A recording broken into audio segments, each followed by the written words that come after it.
Pour comprendre la mécanique, c'est-à-dire le mouvement des objets, il faut être capable d'interpréter deux expériences aux conclusions contradictoires. L'expérience du gros caillou et l'expérience du petit caillou. Si vous vous mettez à plusieurs et que vous poussez un gros rocher, dès que vous arrêtez de pousser, il s'arrête de bouger. Ce qui vous donne l'impression que sans force, il n'y a pas de mouvement, que force et mouvement sont indissociables. Par contre, si on propulse un petit caillou, on voit bien qu'il continue à avancer bien après qu'on ait fini de le lancer. Ce qui signifie que la force crée le mouvement et que le mouvement peut continuer même sans force, ce qui est en contradiction directe avec l'expérience du gros caillou. Donc pour comprendre les relations entre force et mouvement, est-ce qu'il faut plutôt faire confiance à l'expérience du gros caillou ou à l'expérience du petit caillou? Pendant 2000 ans, les savants, à la suite d'Aristote, ont fait confiance à l'expérience du gros caillou. Pas de mouvement sans force. Et pour le petit caillou, ils expliquaient qu'une fois qu'il était propulsé, des tourbillons d'air se mettaient à se former derrière lui et continuaient à le pousser.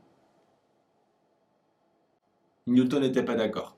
En observant la Tamise gelée, il a fait une expérience décisive, l'expérience du petit caillou jeté sur la glace. Difficile d'imaginer que des tourbillons d'air se forment entre le caillou et la glace. Le caillou continue à avancer une fois qu'il a été lancé et ce sont les frottements de la glace qui l'arrêtent. Et c'est pour la même raison que le gros rocher s'arrête à cause des frottements quand on arrête de pousser. Donc l'expérience qu'il fallait privilégier, c'était l'expérience du petit caillou. Si un objet est lancé, il continue à se diriger dans la direction qu'on lui a donnée. C'est le principe d'inertie. Newton a une petite pensée pour Aristote en formulant son principe. Si la somme des forces qui s'exercent sur un objet se compense, alors l'objet est immobile, ce qui conforte les thèses d'Aristote. Et puis ensuite, il a mis une grosse claque à Aristote où le mouvement est rectiligne uniforme, c'est-à-dire l'objet continue à avancer. Et enfin, il a précisé et réciproquement, ce qui signifie que si un objet est immobile ou en mouvement rectiligne uniforme, la somme des forces qui s'exercent sur lui se compense. Vous avez déjà étudié cette loi en seconde, elle permet notamment de déterminer des forces. Si par exemple vous posez sur le sol un coffre avec son poids, il y a la réaction du sol, les deux forces vont se compenser. Donc si vous connaissez le poids qui vaut mg, vous pouvez en déduire la valeur de la réaction du sol. Avec son expérience du palais sur la glace, Newton a aussi compris qu'un objet peut être en mouvement sans force, qu'un objet peut avoir une vitesse quand les forces sont nulles. Donc, si on cherche une relation entre force et vitesse, on s'en sortira jamais. Il n'y a pas de lien de proportionnalité entre force et vitesse. En fait, ce qu'a compris Newton, c'est que les forces changent la vitesse. Ils font évoluer la vitesse. Et on a vu, l'évolution de la vitesse est liée à l'accélération. Dans sa deuxième loi, Newton formule donc la relation entre force et accélération, évitant le travers de tous les savants avant lui de vouloir relier directement force et vitesse. Si des forces s'exercent sur un objet, cet objet va être accéléré et cette accélération va être pondérée par sa masse. Plus il sera lourd, moins il sera accéléré.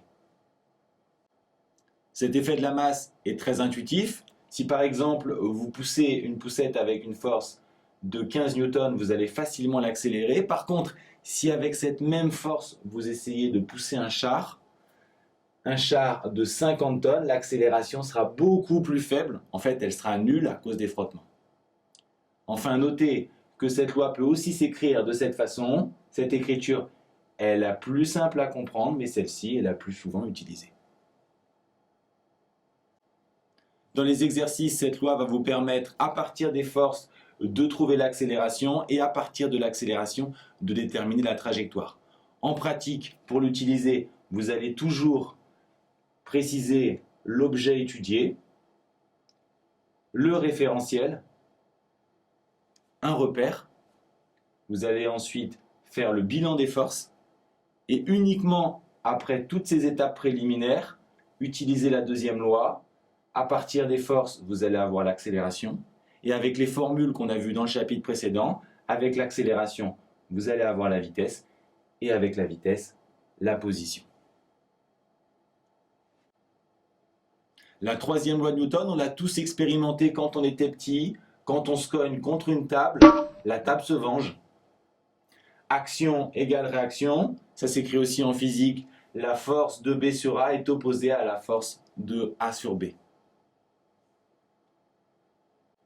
Cette troisième loi n'a pas que des inconvénients, elle nous permet de marcher car sans la réaction du sol, on s'enfoncerait. Elle nous permet aussi de nager quand on pousse l'eau derrière nous. En retour, en réaction, l'eau nous pousse vers l'avant.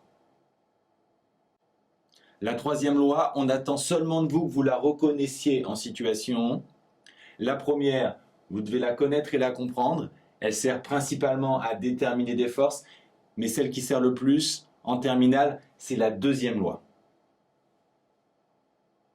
La deuxième loi, somme des forces égale masse fois accélération. Ces hypothèses, la masse doit être constante et le référentiel galiléen. Et ensuite, on vient de voir le mode d'emploi.